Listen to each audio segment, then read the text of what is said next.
Evening all. I made this post today and I've had quite a few messages about it. People saying I can jump on a call and talk a bit more about mechanics and planning for, preparing for interviews and all the rest of it. So I thought would offer some expanded context for those that want it. So there's a few questions as well about this. So, like, is this normal? So in funds, yes. Like the general rule of thumb is if you've accrued something, you should get it. So either you defer your resignation until the bonus comes. So let's say you're due your bonus in March and you have a 3-month notice period. If the company is not willing to buy you out of that bonus in the form of a stipend, you would get your bonus at the end of March, resign at the beginning of April, start at the beginning of August. That's a very reasonable stance to take as a candidate at this point because you have accrued that money. You did the work in 2025 and you should have it. If you've already got your bonus, if you got it in December last year, then you've already got it, so it's not on the table. If your bonus is due now at the end of Jan, maybe you're going to finalise interview processes now. It's unlikely they'll buy it out. It's more likely they'll say, get your bonus in Jan, resign at the beginning of Feb. A lot of it will be governed by the timescales of the company that are making you the offer that you want to join. If they can wait till August, maybe they will. So it puts you in a little bit of kind of like a purgatory where you know you're going to leave, but you can't resign for a couple of months. But more often than not, companies will want you faster than that, in which case they will table a sign-on. With regard to people that are looking at non-competes, so let's say you've got 6, 9, 12 months non-compete currently, and it's the same time of year, you're going to get your bonus in March, for example. It's if we're already waiting 6 months for you, maybe we'll just wait 9 months, get your bonus in March, resign in April. Might be we really can't and we're going to do it now. But again, you would expect that you're going to be bought out for both your 2025 bonus that you're going to lose by resigning, and then you're going to get paid through your non-compete period anyway, and then you'll join in sort of some form of like a guaranteed comp. And at that stage, you might get the stipend for the bonus that you're walking away from. So you've got to manage this stuff.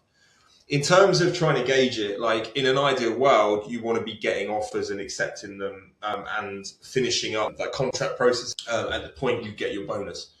But it's not an exact science. So in a utopia, if you get your bonus on the 31st of March, ideally you want to be accepting an offer that week, getting started with the background checks, and then you get your bonus, you just resign. But it's really difficult to time it like that.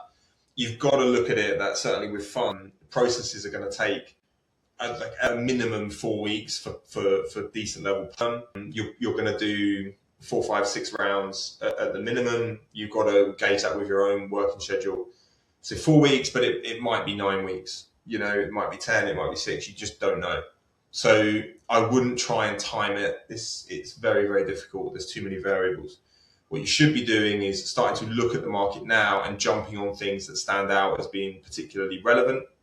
Don't wait, because a couple of things are going to happen. Firstly, let's go back to the March scenario. You get your bonus at the end of March.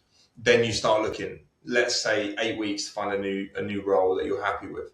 You're now at the end of May. Then you've got to give your notice period. You're now at the end of wherever that puts you. August, you're starting in September if it's a 3-month notice. You're now basically losing almost a full year's bonus again.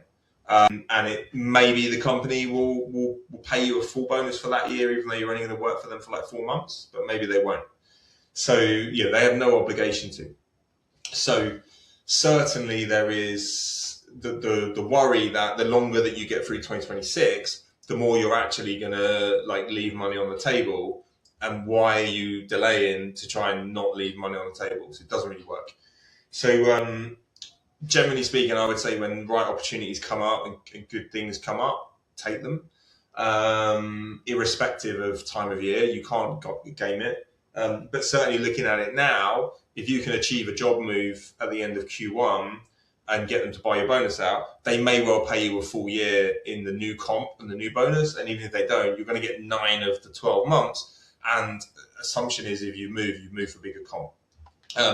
So it's certainly, something you need to be alive to, and something that you need to begin with now. Don't fall into the trap of waiting and then looking.